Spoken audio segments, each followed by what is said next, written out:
Dr. Irina Stanisel, thank you so much for coming back. She spoke at our last conference and traveled to Houston to speak again in person. We really appreciate it.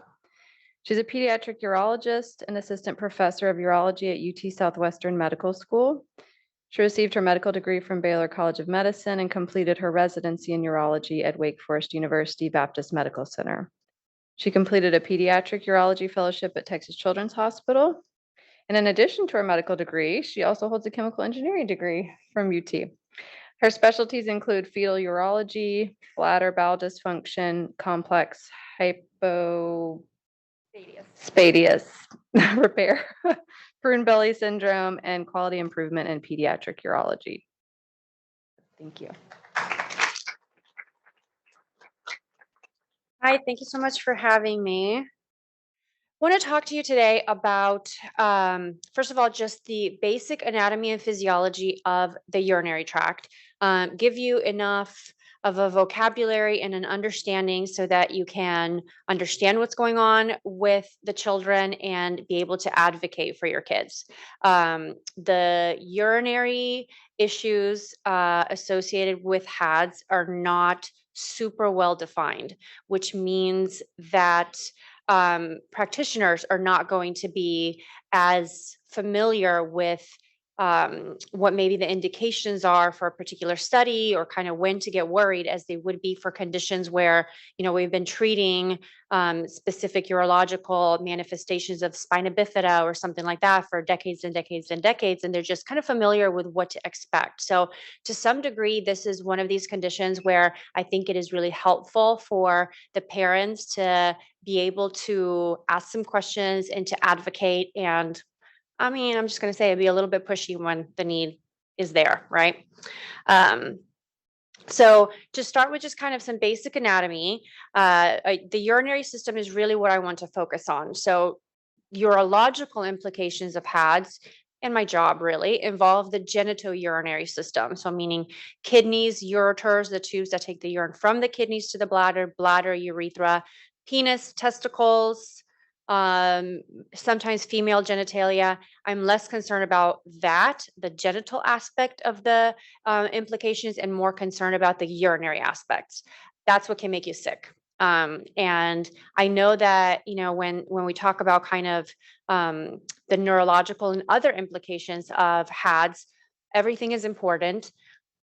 So I don't want to, make it seem like my organ system is really the most important, but I can just tell you the urinary system can be, if you're having a problem, it's a very acute problem. If you're sick, if you have a kidney infection, if you can't pee, that's something that's in your face. It can be painful and it can be dangerous. So it is something that is worthwhile paying close attention to. And sometimes a little bit of the scary part is that some of the presentations can be a little bit insidious, where you can start to have some kidney damage or bladder changes, and you may not kind of know that that's happening. So just something that's definitely worth paying attention to. So 2 kidneys is typically what we're born with. Some of us are born with 1 kidney. That's okay. We've shown that you can live a perfectly healthy life with 1 kidney. Most of us have 2 kidneys. The kidneys produce urine and it heads down into the bladder through these tubes called the ureters. There's the bladder and there's the urethra.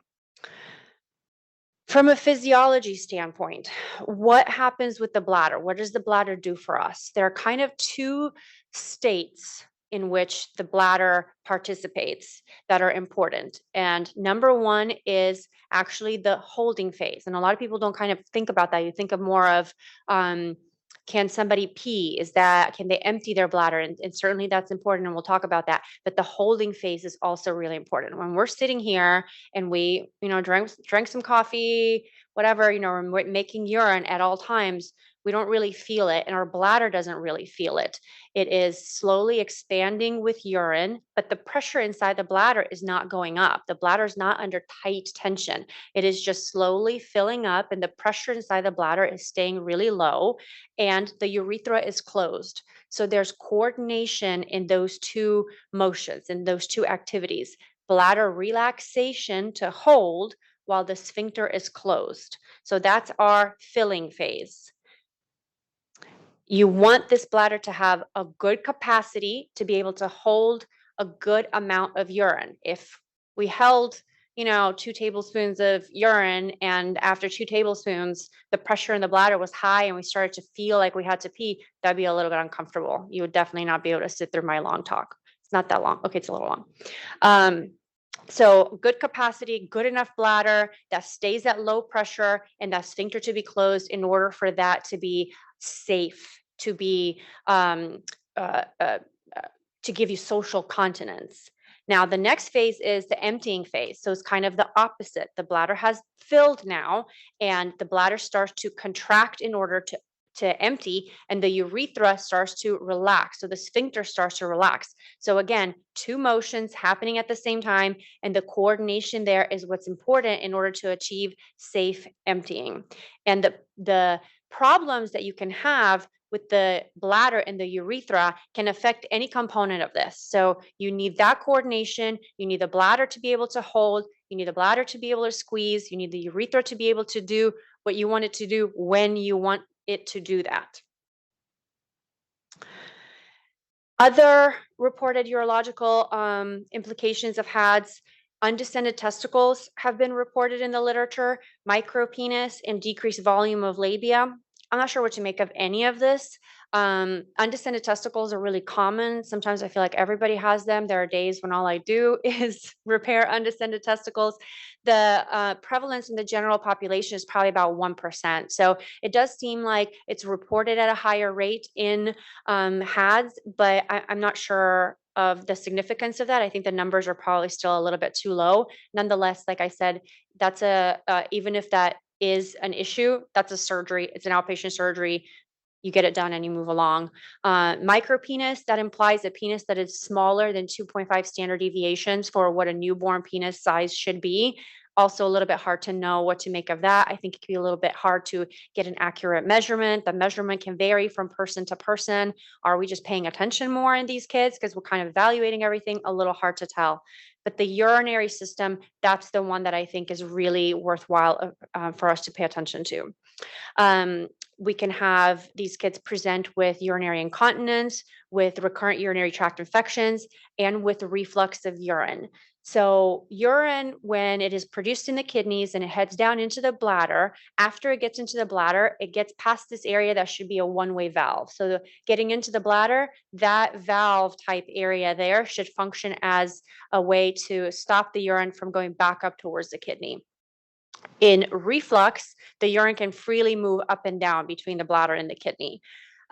This is where I think the understanding at the practitioner level is really important, because reflux is also extremely common. And doctors, pediatric urologists, pediatricians are very used to treating reflux. Kids have reflux, they get urinary tract infections, sometimes they get some preventative antibiotics, sometimes they get surgery, and you're managing the fact that this baby was born with this defective valve, right? Like where the urine's coming into the bladder, well, that valve there is defective. So now the urine is heading up and down. The problem is the valve. Secondary reflux is a problem when the problem is at the level of the urethra. So if your sphincter, as you can imagine, is tight and you cannot open to pee properly. So when you're peeing, you're squeezing your bladder really hard trying to get that pee out of the bladder. And that pops open a valve that would have otherwise been okay. And now you have reflux. That's a different condition. It's still reflux, but the way we think about it, the way we treat it needs to be different. So it's primary versus secondary reflux. The reflux that we see in children who have HADDS tends to be secondary reflux. And that's why we need to be paying attention to not only recognizing the fact that the kids are having UTIs, they've been diagnosed with reflux, but why is that reflux happening? Is this a situation where fixing the reflux will fix the problems, like in kids without HADDS who just have reflux? Or do I need to think about this patient differently? And we do. If the problem's at the level of the urethra, if I fix that valve and I have not done anything about the urethra, my surgery won't work. They'll pop it open again. So we need to be cautious about that. Neurogenic bladder is sort of a catch-all term for bladder problems caused by some kind of nerve issue. I am comfortable saying that children with HADS can have neurogenic bladder. And I think to some degree, they probably all have some semblance of it. It's just a matter of kind of how severe it is. How exactly it comes to be, what exactly is it about HADS that causes this picture of neurogenic bladder? I don't know. I don't think it's that important to know in treating it. So that part, I think anybody who is comfortable treating patients with neurogenic bladder, any pediatric urologist would be able to treat a child with HADS. So it's not like you need somebody who specifically has a great knowledge of HADS. They just have to be comfortable taking care of children with neurogenic bladder, and most pediatric urologists can do that. The most important part is just to recognize that that is a possibility. Like if I have, like I said, if I have a kid with reflux who doesn't have any other issues, I'm treating the reflux in that kid. But if I know, oh, but this kid has HADS, and I know that these children can have a neurogenic bladder, now I automatically know I need to pay attention to the bladder. I need to pay attention to the urethra. Is all that what's causing the reflux? What aspect of this do I need to really treat to treat the root of the problem to keep this child safe? And hand in hand, neurogenic bladder and neurogenic bowel, they go like this. When you have one, you pretty much have the other one. It's just a matter of, does it need significant treatment or mild treatment? You know, is the neurogenic bowel something that you need a diversion for, a surgical procedure, or do you need fiber? But some degree of it, I think everybody who has a neurological condition that affects one organ will affect the other one. So what are kind of things to pay attention to that should make you that should prompt you to seek further interventions or further workup? So urinary incontinence, kid is not getting potty trained, nocturnal enuresis, wetting the bed. And these are just kind of things in general to be paying attention to kids as they're going through childhood, through the potty training type years.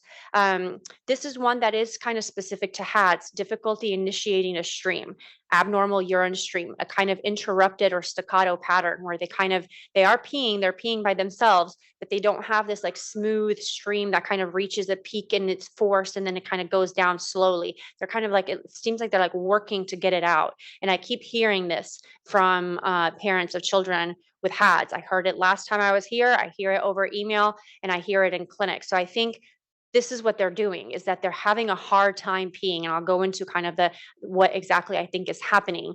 But I think that the variation in clinical presentation comes from how severely the urinary tract is affected. But I think probably to some degree, like some of them maybe are just struggling a little bit and it's not enough to be clinically significant.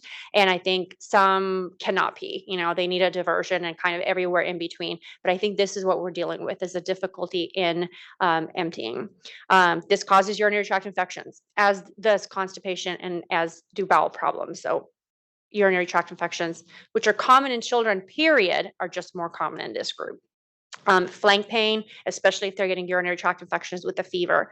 Urinary tract infections without a fever imply bladder infection. Urinary tract infection with the fever implies kidney infection. So that's the big difference there. So when I have a resident present to me about a patient with urinary tract infections, like I'm like immediately, I stop them when they're giving the presentation if they don't tell me that. Like, this is a kid who presents with a urinary tract infection, and I'm like, with a fever or without a fever? That to me makes a huge difference. That I already know. I need to be thinking about reflux. I need to be thinking about permanent kidney damage. My head is already spinning when I hear the fever part. And of course, any history of prenatal abnormalities, abnormal lab values, abnormal imaging. You take your kid to the ER. They do some studies. The primary doctor, the primary urologist or pediatrician needs to know about all that. What are the tests that your child may be offered when seen by a urologist if a workup has been started? And what are some of the tests that you could or should be asking for? The first one is a kidney bladder ultrasound. This is the easiest thing. This is, I think, the one test that if I had to kind of push on families of children with HADS, It's this. It's just so easy. There's no radiation. I probably overuse this in just kind of all children who come to my clinic. I consider it to be an extension of my physical exam. It gives you a good visual of the kidneys and the bladder, and it kind of tells you how worried you should be. And it can really help guide therapy from here on out. So what might you see on the ultrasound so you can kind of help follow along? You're taking your kid, you're watching them get the ultrasound, you may watch them get several studies. What can you kind of look for yourself along with the practitioners? So the ultrasound, the images, you have to be a little bit creative in looking at them, but that's okay. It can give you really good information. Over here on the left-hand side of the screen, that is what a normal kidney looks like. So it's the shape is right there. That's a kind of just the regular shape of the kidney. You can kind of have a different variations of gray, maybe a little bit of white in the middle. That's the kidney fat tends to look white in kids in the middle. Stones can also look white. They're brighter and they have some other characteristics. So you just have to be kind of careful interpreting this, but it can give you really good information. And then on the right-hand side, you can see the bladder. There's a big poop ball right there, which is not surprising because they're kids, they're all constipated. This is when you start to be concerned. So there was our kidney on the left-hand side. That's what we expect. This is dilation. This is urine in the kidneys. This is called hydronephrosis. This is what you don't want to see. The urine in the kidney is produced and heads down into the bladder so fast you cannot see it. So if you're seeing urine in the kidney, you have to wonder why. Is something blocking it? And it can't get out of the kidney? Is the bladder so small and under such high pressure that it's pushing it back into the kidneys that we have reflux? Like, what's going on there? Sometimes it's nothing. If it's mild, sometimes you're just born with it and none of that is happening, but it is something to pay attention to. And especially concerning in a patient with HADDS is if they looked like that and now they look like this. That to me says we're heading in the wrong direction. It's progression. So this is one I'll kind of give a little summary of what my recommendations would be for how to screen and sort of urologically manage a patient with HADDS. And my first thing is going to be the minute you get a diagnosis, get an ultrasound, know where you stand right away, and then use it to kind of track.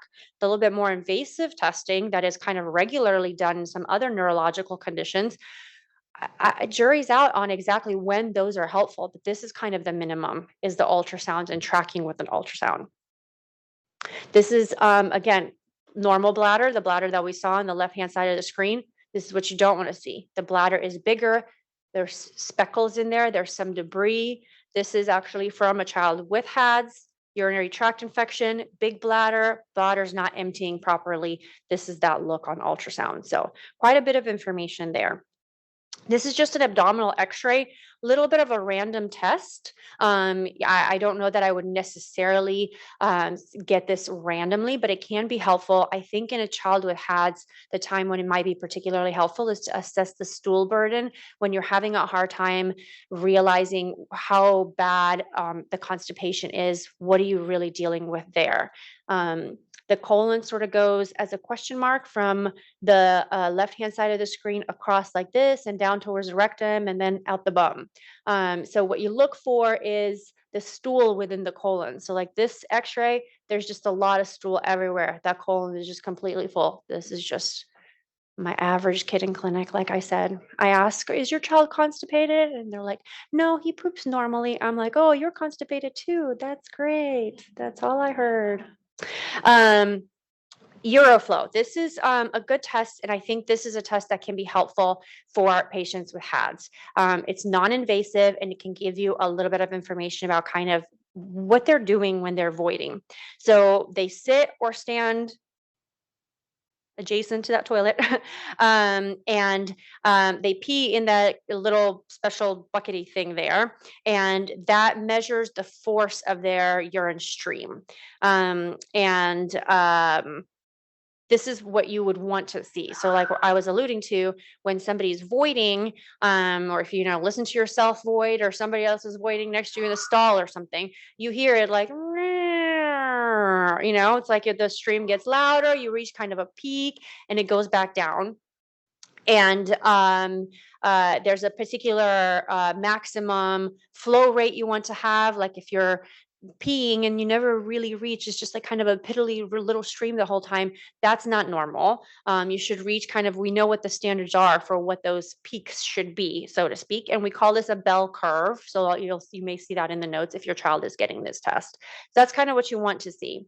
Another component to the test that may or may not happen depending on the institution is an EMG. They can put these little patch electrodes on the bottom. They can also insert these needles, which we don't do anymore. We don't offer that. I don't think places would probably tend to do that just because it is needles and kids hate it. But the patches are pretty good by themselves. And what they do is they measure the activity of the pelvic floor and thus the sphincter. So while they're peeing, what are they doing with their bottom? What are they doing with their pelvic floor? Are they tending to tighten all that or have it tight or keep it tight? Or is it relaxed while they're peeing? So this is kind of what you might see for this Euroflow test in a patient with HADDS. So the top line over there, the bluish line, that should be that bell curve that I showed you earlier. So it should kind of like reach a higher peak and then kind of come back down. And instead, this is what's called a staccato pattern. So it's like they're trying to get it out, right? And they're getting it out. They might even get it out completely, or at the end of the stream, it's empty, but it's with difficulty, right? And the reason is this: the activity in the pelvic floor and in the sphincter, this red line down here, you see there's a certain amount of how quiet it is prior to their trying to void. They're trying to void and this gets worse. So they're keeping a tight sphincter, they're keeping a tight pelvic floor at a time when we talked about that should be relaxing, not the opposite. So you need a coordination of the motion here. Bladder is squeezing to try to pee. This should be relaxing. This is where I think the root of the problem with HADDS children's is that they do not relax their sphincter in order to be able to empty. So their bladder may be abnormal, like I was talking about in other neurological conditions like trauma with spinal cord injury or spina bifida. And some of those kids, their bladder is, the nerves going to the bladder have affected that bladder, and that bladder is now abnormal. I think the bladder in patients with HADDS can be abnormal. My suspicion is that this is why, though. Like they start off with it okay, and then they're trying to pee, and they develop a spastic, maybe high pressure bladder from this activity over time. A VCUG is a test that checks for reflux. So a catheter is placed in the bladder and some contrast is put in the bladder. And then they take the catheter out and let the kid pee and see where that contrast goes. The contrast should not go back up towards the kidney. So like over here on this side, you can see the contrast going back up towards the kidney. The catheter is still in right there. They haven't even taken it out. And the kid is not emptying very well. You know, like that should be kind of like free flowing, and it's not. A DMSA scan can be a really important test. This is a renal function test that looks for scarring in the kidneys. So the ultrasound is pretty good. Like I said, it's a great test, but it is not perfect. This is closer to perfect for looking at the kidneys. It shows you if there's any scarring in the kidney. Urinary tract infections with a fever that have spread into the kidney can cause scar in the kidney that is permanent. That is actually the biggest reason for us to be concerned about urinary tract infections with a fever. I know that it stinks to have a sick child and you're in the emergency room and they're trying to catheterize for a specimen and the kid feels bad, and I know that part is terrible, but this part is really scary. Once you've damaged a piece of the kidney, it looks like somebody took a bite out of the kidney, that bite is not coming back. Now we are more diligent with looking for treating or just more aggressive with reflux and its effect on kidneys. In the past, probably before my time, 20, 30 years ago, maybe longer, kids presenting with kidney failure from having reflux that went unrecognized, untreated, and having tens and tens of urinary tract infections before somebody checked, and they would come in and their kidneys are failing. That was a thing. It's super rare now. People are a lot more diligent. You know, I see kids in my clinic all the time who've only had one, maybe two infections. They're already seeing a urologist. So that's great. So this is a test to look for scarring if that's a concern. So if I see a kid who's had multiple urinary tract infections with a fever, if they have reflux, meaning that I know that they're able of pushing that infected urine up into the kidney and they've had these infections, I'm concerned for scarring, I get this test. If the scarring is bad enough, it'll show up on the ultrasound. But smaller, kind of more subtle scarring won't. So that's when this test comes into play. So that's an example of this test looking how you don't want it to look. So you see on the left-hand side, that's the kidney that was lighting up like in here, should light up white, take up this tracer that is put in an IV.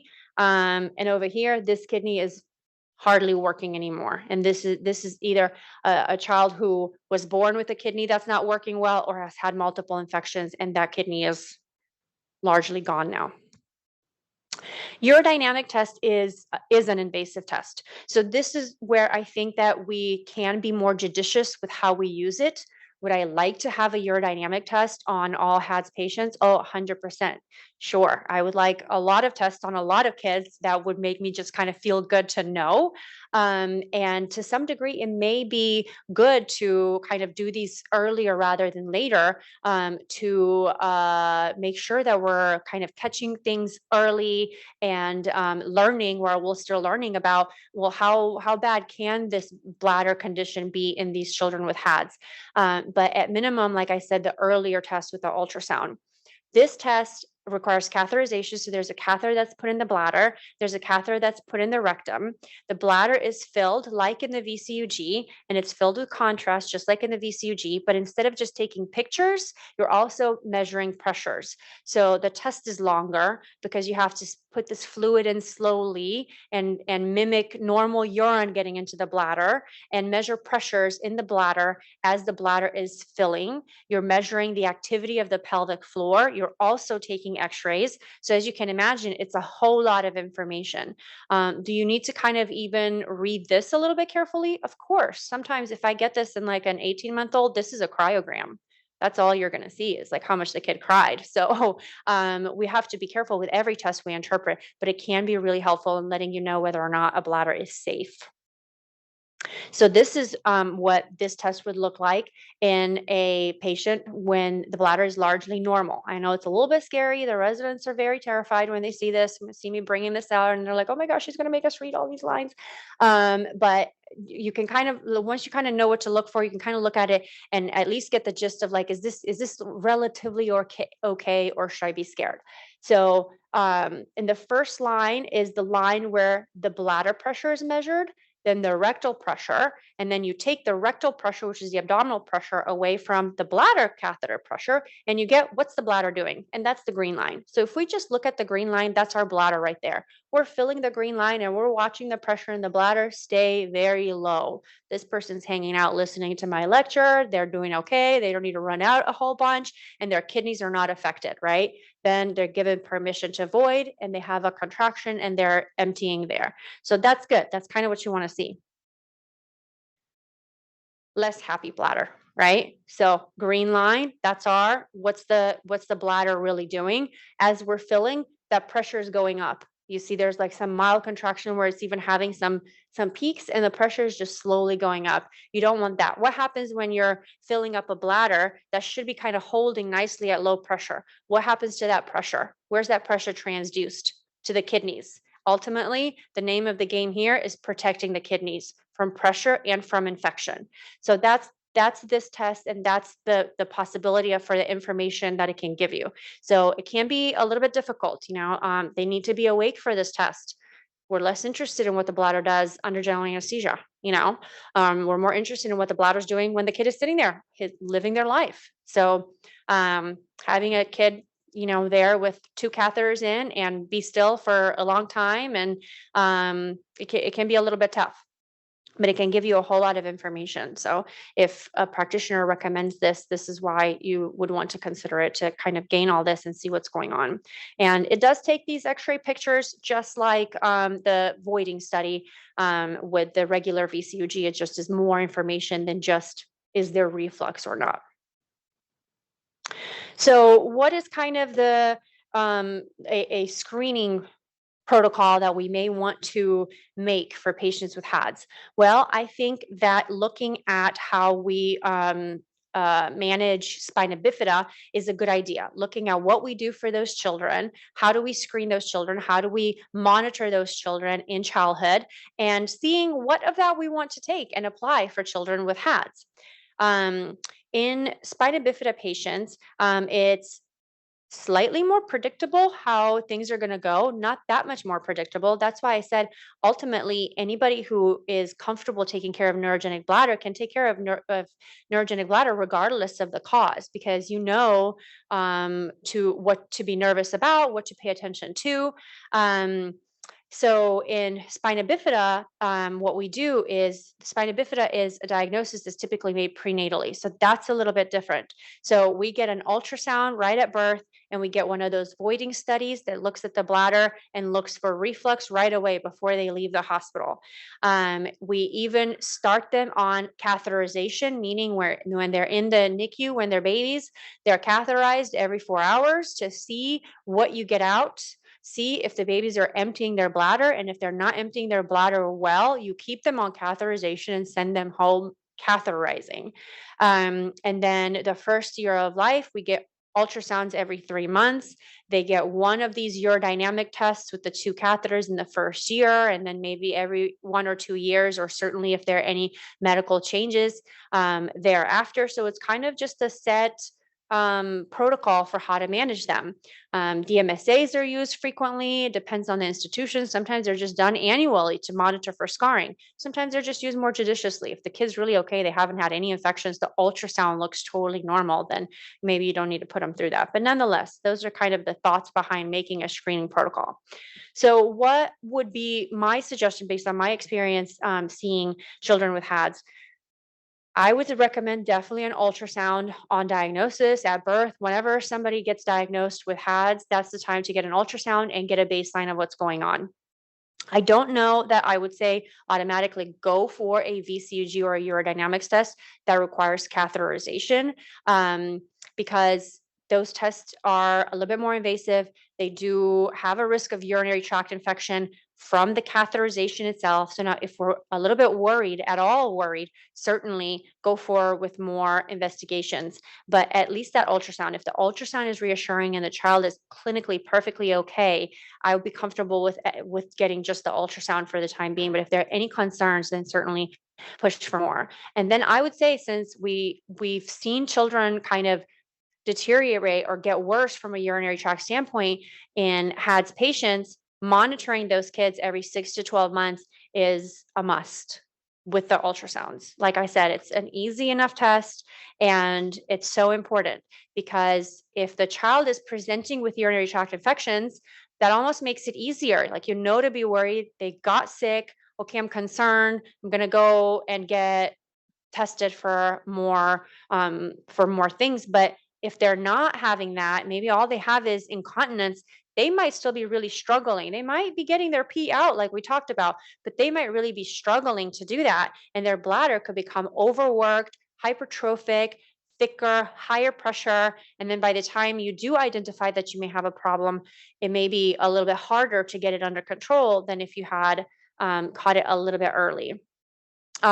While they're getting these tests, if they will go for tests with catheters, I would recommend that they're on a preventative antibiotic so that they don't, or they have a lower risk of getting a urinary tract infection from the catheterization associated with these tests.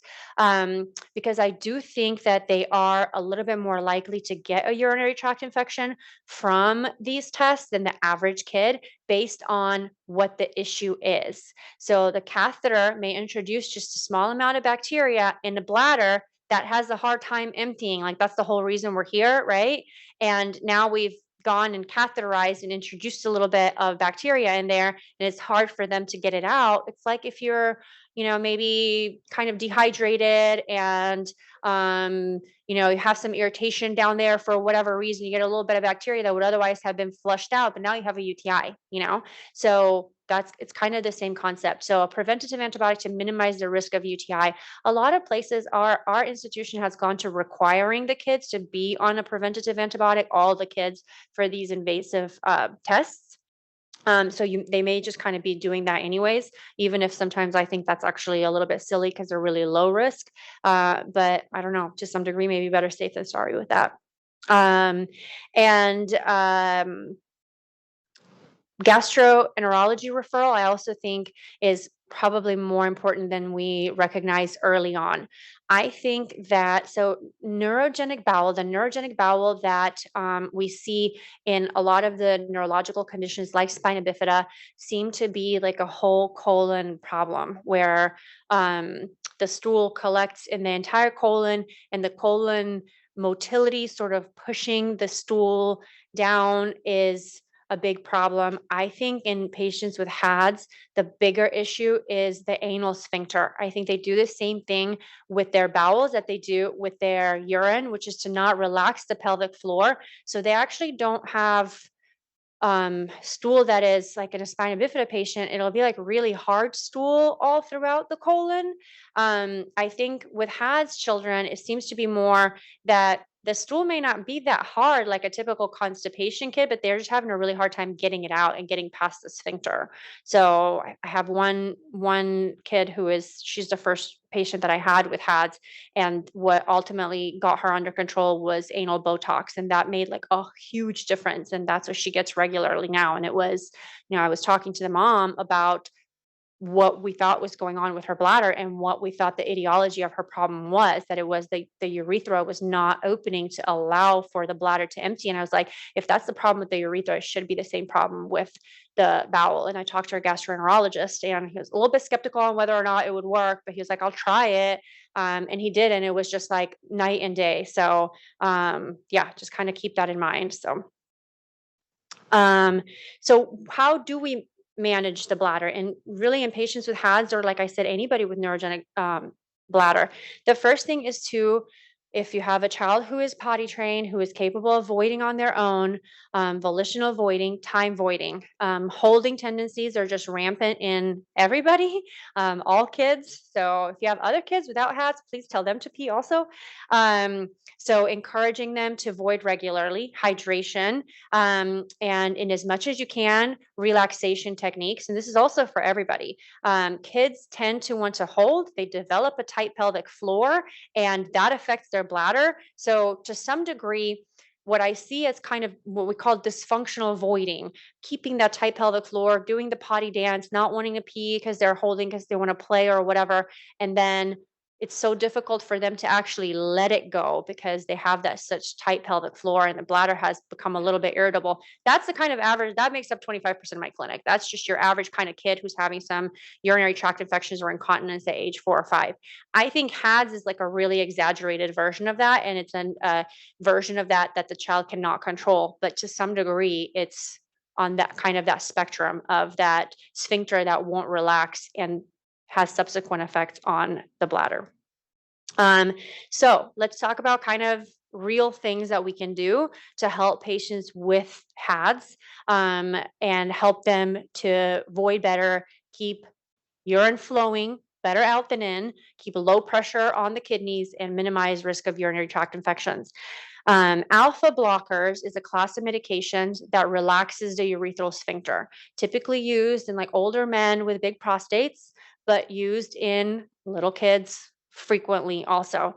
I use it in patients with HADS and kids without HADS to help them when they have that tendency to have the tight sphincter, and help them to empty better. Takes the pressure off the bladder if you have an open urethra. There are a couple of other classes of medications that help with the opposite problem, which is bladder overactivity. So whether the bladder is like tight and hypertrophic, thick walled, too contractile to where it's causing random spasms and causing leakage because the kid is choosing to hold it because they want to play video games, or because the kid has spina bifida or the kid has HADS, it's all the same. If you have that tight bladder for whatever reason that is not relaxing to hold urine comfortably, we're affecting the holding phase of the urine, which we talked about that being the first job of the bladder, to comfortably hold pee. So we want to be able to help them empty with the Flomax, But when they're done emptying, we want in between voids for them to do well and relax the bladder. I think the Flomax is probably more important than these two classes of medications for HADDS, because I think that if you take the pressure off of their bladder and help them to pee, their bladder actually isn't as irate. But I think the medications are for kind of milder cases, mild, moderate cases. When the sphincter cannot relax even with Flomax, that needs to be addressed more aggressively. And I think it needs to be addressed more aggressively pretty quickly. Like there's no point in waiting for infection after infection after infection and kidney damage before you're like, okay, we're not doing well enough.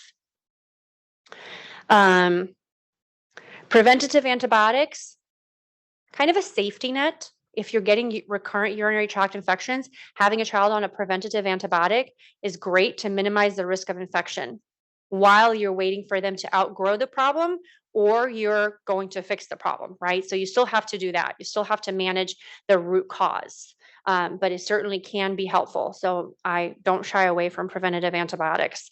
It's a lot of, we're trying to be a more natural society and kind of a healthier society and recognize the effects of things like antibiotics on the human body and not just kind of throw these drugs around to people. And I think that's all very important. Chronic antibiotic use, a lot of antibiotic use can cause a lot of resistance.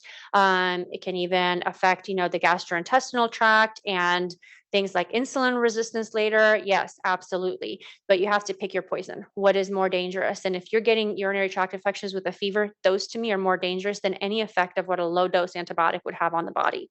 Furthermore, low dose antibiotic has been shown to have minimal effect on any of that when compared to the high dose antibiotics from treating infection after infection after infection. So that's my spiel on that. I think that clean intermittent catheterization can and needs to play a really important role in patients with HADDS. If starting them on Flomax, maybe a little bit of an anticholinergic medication to relax the bladder in between voids. And if you have a child who's kind of responsive to telling them to do time voiding and to sitting them on the toilet and whatnot, great. But if you're doing that and the kid still has problems, the kid still has infections, the kid still has dilation in the kidneys, the bladder looks small and high pressure on the urodynamics test, it's not going to get better by itself.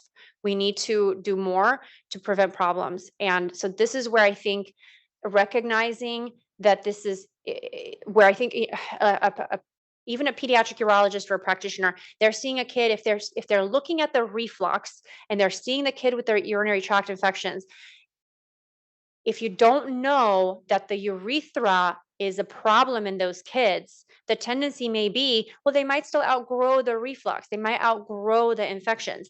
But if that's not really the problem, like a kid without HADDS, we're not treating the whole patient, right? We're not treating actually the most important part. So that's where I think it's really important that we communicate what we do know about HADDS to the medical community so that they understand what they're dealing with.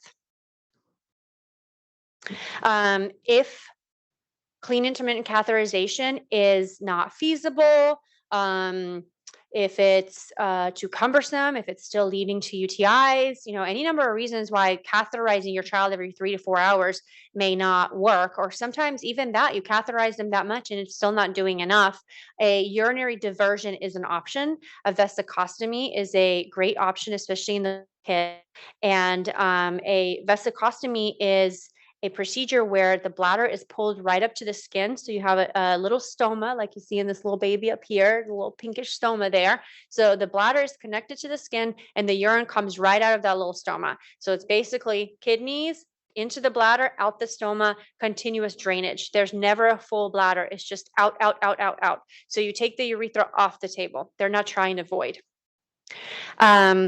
It's something that in a child who's really been struggling can be kind of life-changing because it can take you from, recurrent admissions to the hospital with kidney infections to now everything is drained and the kidneys there's no more dilation there, no more urinary tract infections. So it can just be tremendously beneficial. I do think that it's something that people kind of have to come to terms with. The one child I follow like I said, she's the first the first patient with HADS, I met, mom catheterized her for a couple of years and it became difficult. She got older. She started to really hate it and would make it incredibly difficult to catheterize her. And the 2 years that she was being catheterized, I always talk to the mom, are you interested in vesicostomy? Let me know if you get to that point. Let me know if you're exhausted of catheterizing, if you think that this would be better. And she was like, no, I'm okay. I'm okay. And finally we did it. And she was like, I feel good that she made that decision. She felt like she kind of told her, this is what I want. Like, I'm done with being catheterized. So, and it's just like life change. Like, I don't have to catheterize like for, 2 years or whatever. I was just with catheters everywhere and catheterizing her every 3 hours. And now I don't know, sometimes she gets a little red around the vesicostomy and I put a little ointment and that's kind of the only problem. So it can be a really good thing. So I know it's hard to pull the trigger on invasive things, but sometimes it's actually, in surgery, we use the word conservative to mean non-surgical management. And I kind of hate it. People say that term all the time, like, we're managing this conservatively. Sometimes a conservative thing is to do surgery, and that's okay. So, but it has to be you have to kind of go through the steps, start at the very beginning and work through it and be comfortable with the decision that you're making for your child. If the child is a little bit older, a vesicostomy can be kind of hard sometimes. It's hard to pull the bladder all the way up.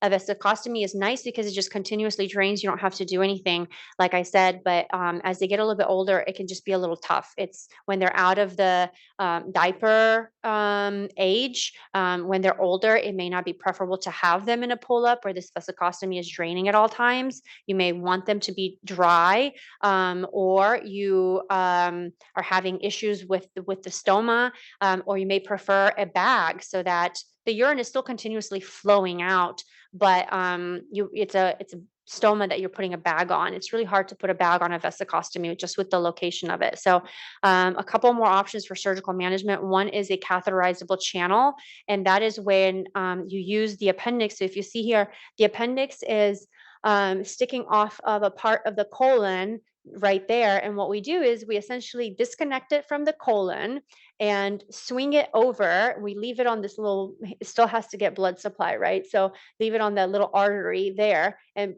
put one end of it down to the bladder and the other end to the skin. So we utilize the appendix, take it and use it to give you a little itty bitty stoma that you can pass the catheter through to drain the bladder without having to catheterize the urethra if that's difficult. And you can drain the bladder in that way. You can also use a small piece of intestine and do the same thing. And so this would be if you're using the appendix, that would be where they're dry, right? Like you're still having to catheterize to get the urine out. If you use a little piece of intestine, so it's a little bit bigger, they're not dry. It's flowing out, but that makes a stoma that you can put a bag on. So kind of different surgeries that you could do if that's the point where you are, where that's the child that you have, where them peeing on their own is not okay. They're not keeping themselves safe, and this is what we're considering.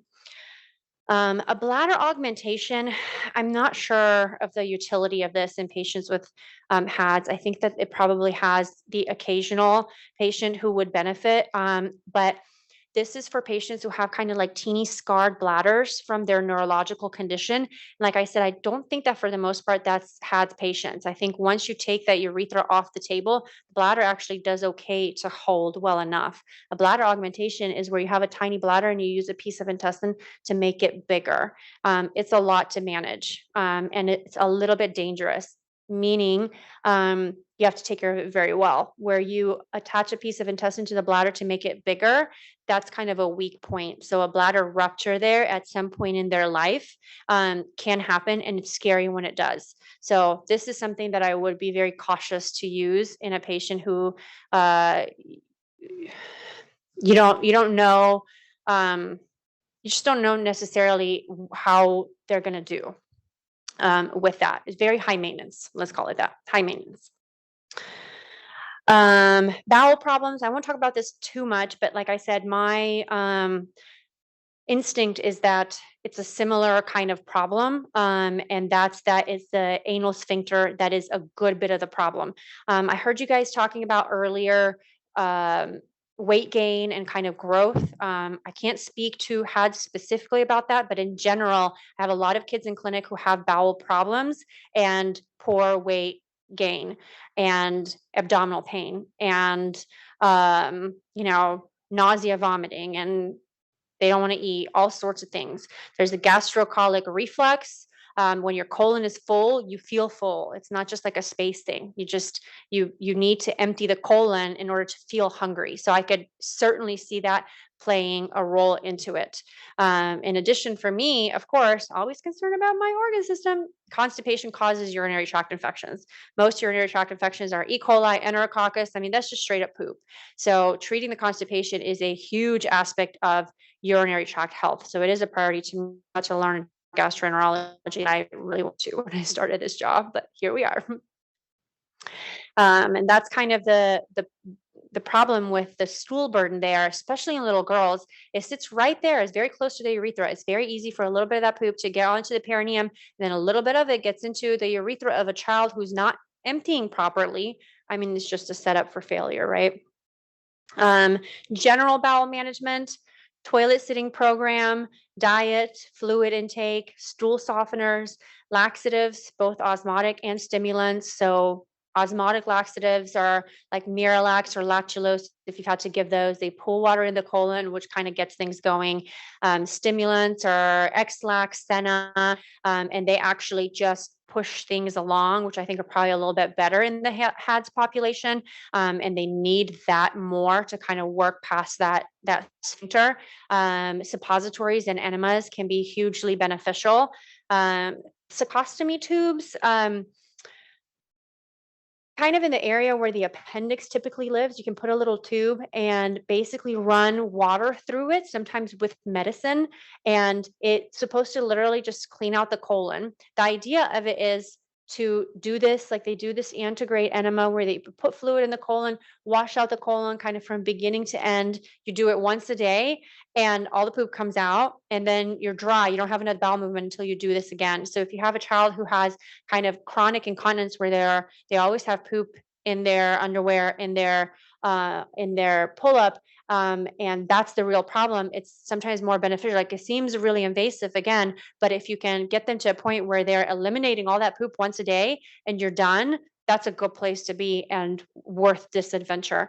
It does take a little bit of time, 30, 45 minutes, an hour of running this fluid through, but it's an option. So these are things that definitely, having a gastroenterologist on board early so that you can start conservatively, where you start with just small things and see what your needs actually are. But if it comes to needing something a little bit more, you have somebody to turn to. And sometimes you even need things like a colostomy if things get bad enough. My concern is that the bowels probably get pushed off to the side a little bit. And I see this just happen in my clinic with all kids in general, because the poop like eventually comes out. They might have a colon full of stool, but they're pooping every day. It's coming out. Things seem okay, but what's going on in there? Is that intestine getting more and more dilated over time? Because if it gets really, really dilated over time, then it doesn't work to get the poop out. And then you're, looking at later in life, kind of really talking about something like this, where if you had been super aggressive early on, maybe you wouldn't be. I don't know. But I see it. So I think it's worth kind of getting on that earlier and getting on it, even if you don't seem to have a big problem. Make sure to just get it assessed. Again, I'm a big fan of the idea of the sphincteric Botox because I think that it attacks the root of the problem. We looked at the urinary manifestations in HADS in the literature that is published out there. So we're just submitting this paper for publication, largely to show the prevalence of the urinary manifestations that are kind of scary, because I think that can help with getting things like screening guidelines out to the medical community, which I think is really important. Really kind of publicizing when you're seeing a kid who's had some infections and has reflux, that is not a kid with reflux. That is a kid with a variant of neurogenic bladder. And that's how that kid needs to be treated. More like a spina bifida patient, less like a typical urinary tract infection, vesicoureteral reflux patient. So I feel like if I can do something to show the prevalence of what looks like neurogenic bladder, of reflux, it'll help to get this on the practitioner's radar. It's hard with smaller numbers. Apparently, we don't live in 1998 where you can just like say that 12 kids caught autism from vaccines and get stuff published. So that's good. But it would be helpful to have data on more patients. So I will see if I can put together a survey and maybe have you guys email it in. I have to go through an IRB process back at our institution. That should be pretty easy because I want it to be anonymous. But it would just be interesting to know if we can get more data from a much larger number of people. How many of you guys have been dealing with some of these issues, just some of these diagnoses kind of in general. I also, for the next year's conference, I've blocked out several days in my clinic in Dallas that week. So if you guys are in Texas and anybody is interested in seeing me, I'll give you my contact information so that you can come on in and see me, and we can get as much of a workup as is indicated for your child, and hopefully putting that together and getting a bigger database of these urological manifestations is going to help so that we can show the concern here, show the prevalence of concerns, and get the right support. Showing these things, publishing these things, that's how screening guidelines get made, and that's how insurance has to start paying for things. So that's great. I follow 6 kids in my clinic, and 3 of them have a vesicostomy. 2 of them have an appendicovesicostomy, that catheterizable channel, and 1 voids by himself. They're mostly, so they're not, and it's not, that does not speak to how aggressive I am to do these urinary diversions. I did 1 of the vesicostomies. The rest all came to me having had those surgeries already somewhere else. So that's in my small group of 6 people, pretty high prevalence of kids needing that kind of intervention to allow them to get over the rut of urinary tract infections and hydronephrosis and kidney scarring that can be problematic. So the conclusion on the paper is just that, just to show that these are high rates of neurogenic bladder and associated problems. My email should be out there for you guys. I get emails from people every once in a while. So I'm sure it's on one of the groups that you have. But I get maybe 50 to 100 emails on your average day from nurses and somebody wanting one thing or another. And I remember being a med student and, I would send an email to, one of my professors or one of the doctors I was working with, and it would take them forever to answer and be like, it seems so important to me. I'm like a little med student with I get 2 emails and I write 1 email a day and they're all really important. And I never understood how they get to this point where, how could you be so bogged down that you can't, reply to my email? And now I get it. It's just overwhelming. And I want to make it easier for you guys to get to me in a way where your messages don't get lost. Because you can imagine if I unscrub from a surgery, and I check my email and I've had, 20 emails during that surgery, I might see some that I'm like, oh my God, I have to respond to this right this second, and I'll respond to this later, and it gets lost. So I made this email, urology.hadds@gmail.com. And I just want it for you guys to be able to reach me, to answer questions, to get to me for whatever you may need. If you want me to talk to your doctor, if you want me to do anything to help out, this is probably the best way that I can think of to ensure that I don't lose it, because I don't want to. I want to be here for you guys. So help me. And you should have my other email too. I meant to put it here. I just didn't. It's my first name, my last name at utsouthwestern.edu, but it should be out there. Siobhan Barney will have it. So find her and you'll find me. So yeah, if you send me an email, if you don't hear from me, send it again. Don't hesitate to bug me. You're not bugging me. I want to be responsive to you. I'm just trying to keep up with everything. So I was hoping that this would help. So here you go. I'm happy to do anything I can to convey my concern for the HADDS children and their urinary tracts. This is shared with permission. That's my little Blakey. I met her when she was a teeny baby, didn't know what HADDS was. I knew there was something going on that was tying all of this together. She had all these findings that now we know to be characteristic of HADDS. And her mom was like, I just walked in the room and I was like, there's something weird going on here. Like I looked at her ultrasound from birth and it was normal. She got referred to me as a kid with reflux at 6 months old. And she had a VCUG that showed some reflux, and she'd had a couple of urinary tract infections, and she had another ultrasound when she came in to see me, and there's dilation in her kidneys and a big bladder that was actually her bladder with all the debris in it and stuff when I met her. And I was like, this is not right. This is not what reflux does, but I guess it can be subtle because it can cause reflux can cause dilation in the kidneys. If you're pushing urine up into the kidneys, it can cause that dilation. And it certainly, we do see kids with reflux and recurrent urinary tract infections. It was just something told me there was more to the story. Like it was worse than it should have been. That's not what a 6-month-old with grade 3 reflux at birth should be doing. It just didn't quite make sense. And then she had all these other characteristics, and I consulted everybody. Like I literally admitted her, and mom and I were like, we're just going to get everybody involved. Like ophthalmology needs to see her, and neurology needs to see her, and ortho needs to see her for all these different findings. And everybody was like, well, I don't know. Sometimes kids, their eyes look like this, and sometimes their feet look like this, and she's really cute. And I'm like, oh, stop putting she's cute in the chart. I know she's cute. That's not the point.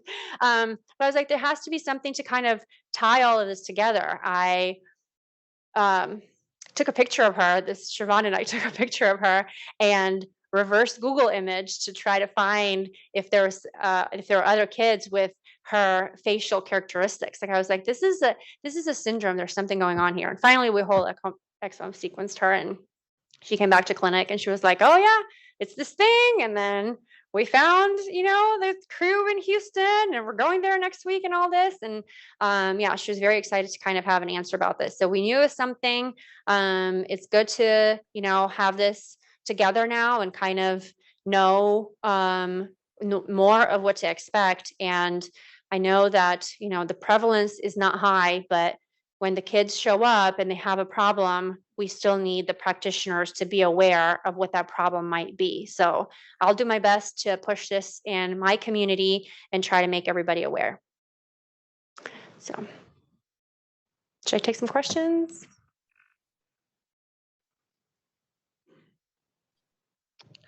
Yeah, I'll go ahead and start. We've got several from our virtual audience. This is Camilla.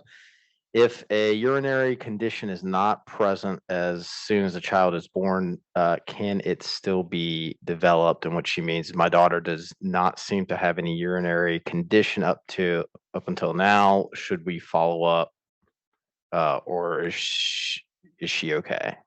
I definitely would follow up. I think in that case,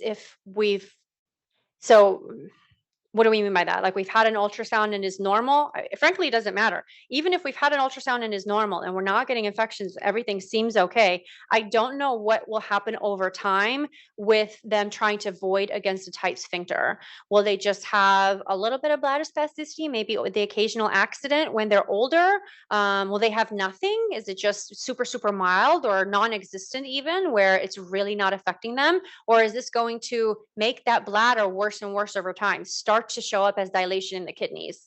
Blake had no dilation in the kidneys when she was born. The ultrasound was normal. And when I met her at 6 months of age, there was dilation there, and she was having multiple urinary tract infections.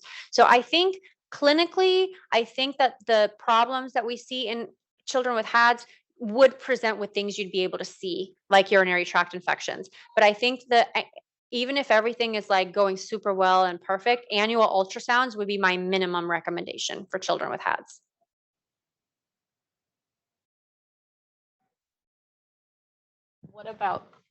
What about future trajectory with the kids as far as like, you're talking about your vesicostomy patients. My daughter has vesicostomy as well. But her urologists were saying kind of like we can test in the future and see if, basically like we give her more time to develop, not having UTIs. Would it be possible to reverse it and see, could she void and stuff like that? Do you have any insights or thoughts on that? I'd be super cautious. You can do urodynamics through the vesicostomy. So you can occlude the vesicostomy and have a catheter in and test out their voiding and see, are they still doing that thing where you saw that red where their sphincter was tight? If they're still doing that on your urodynamics test, I think reversing the vesicostomy is a little bit scary. Can it be done? Sure. Like you can do it and then you can put the vesicostomy back if you need to, but that's a lot to put the kid through.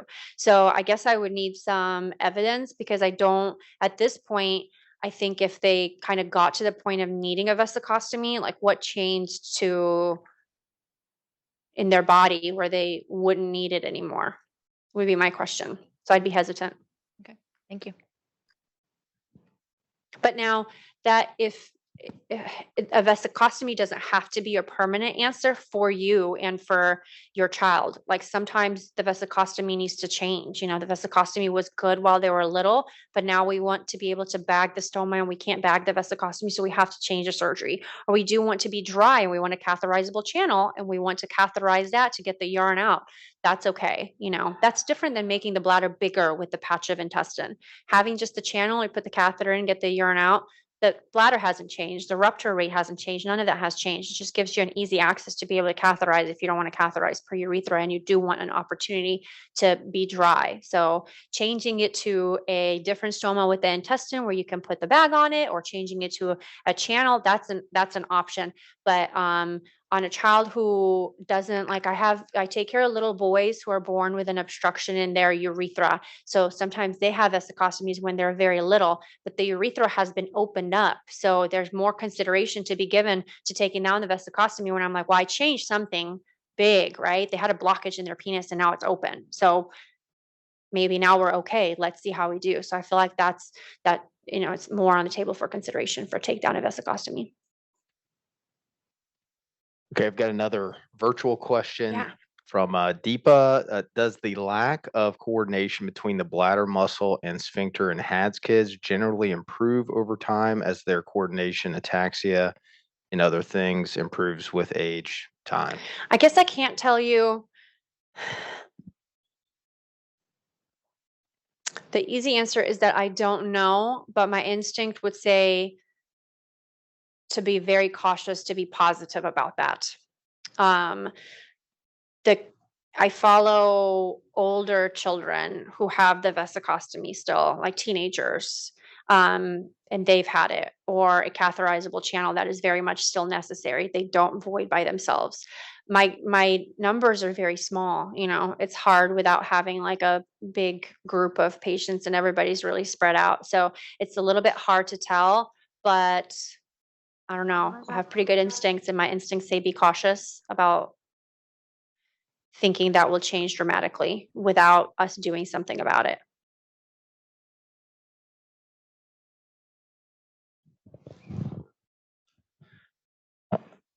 One more. Okay, we'll do one more.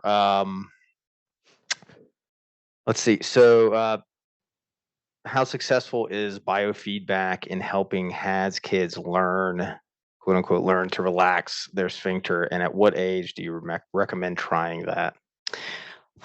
Biofeedback is hard for kids without HADS. I will say that to start. It takes a lot of kind of their involvement and their maturity. So if it was a kids without HADS, let's do that, just kind of give you an idea. Anybody kind of younger than maybe 6 or so, I would not consider it. So that's kind of the ability and maturity level that I would want for a kid to kind of get it. So biofeedback in my department, we do 6 sessions. You meet with one of our nurses, and the goal is for them to, it's kind of it's for them to learn to Kegel so they can learn how to unkegel. Like it's almost like opposite. They don't learn the relaxation of it up front as much as they learn the contraction. Like it shows them, oh, you see, you make the thing move. That's not what we want to do. And they're like, oh, that's what I'm doing. That's like bad, because they don't know, they don't get what they're doing with their body. That's counterproductive to their peeing, right? So it's to help them identify the muscles that they're using. Like they'll sit on the toilet and they try to pee and they squeeze everything. They're trying with their belly because they're busy. Like they want to go play. Like this is boring. So they push, but they push with everything. So they push with their abdominal muscles and they contract the pelvic floor at the same time. So you have them pee and you're like, no, you're making it move. And then trying to get them to relax so that they can visually get, oh, well, that's what I'm supposed to be doing to like get the sticker or whatever, So, neurodevelopmentally, HADDS children's can vary so much. So I would try to kind of gauge it based on that. Like, what do you think? That would be my first question to a family that came to me and asked about biofeedback for their child with HADDS or any other kind of condition, really. I would explain to them what it is. And I would be like, do you think that they're going to be able to participate in this in a meaningful way? And I would always be happy to try it, but I feel like I try it sometimes, like I said, and my nurse comes, because I schedule them for the 6 visits with my nurse, and Alyssa comes to me and she's like, that's not going to work. I tried once and we're not going to get anywhere. This is a waste of time because they're not mature enough. They're not old enough. Something's happening to where they're not participating in that meaningful way to get kind of the most out of it.